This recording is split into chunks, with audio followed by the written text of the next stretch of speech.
रवा बरस चीन में होने वाली 19वीं एशियन गेम्स में पाकिस्तान के 222 खिलाड़ियों की एंट्री कंफर्म कर दी गई है। पाकिस्तान ओलंपिक एसोसिएशन के जराये के मुताबिक 19वीं एशियन गेम्स के लिए मुख्तलिफ खेलों में पाकिस्तान के 287 प्लेयर्स और ऑफिशियल की एंट्री कंफर्म की गई है। दस्ते में 222 खिलाड़ी और इन खेलों के 65 ऑफिशियल्स शामिल होंगे।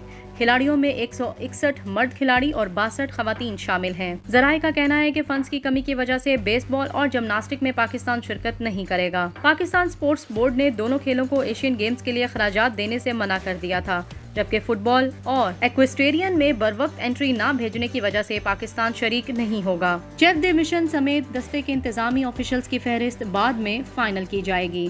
वाज़ेह रहे कि चीन के शहर हैंगजू में 23 सितंबर से 8 अक्टूबर तक होने वाले एशियन गेम्स के लिए ऑर्गेनाइजर्स ने 15 जुलाई की डेडलाइन दी थी। दूसरी जानिब ओलंपिक काउंसिल ऑफ एशिया का कहना है कि इस साल एशियन गेम्स में रिकॉर्ड 12,500 एथलीट्स शरीक होंगे, जो एशियन गेम्स में एथलीट्स की शिरकत का नया रिकॉर्ड होगा। इससे कबल जकार्ता में सन 2018 में होने वाली गेम्स में 11,300 एथलीट्स शरीक हुए थे। ओसीए के मुताबिक 19वीं एशियन गेम्स के लिए 15 जुलाई की डेडलाइन तक 45 मुल्कों से 12,500 एंट्रीज मौसूल हुई हैं। एशियन गेम्स में 40 खेलों के 61 डिसिप्लिन में 483 इवेंट्स होंगे।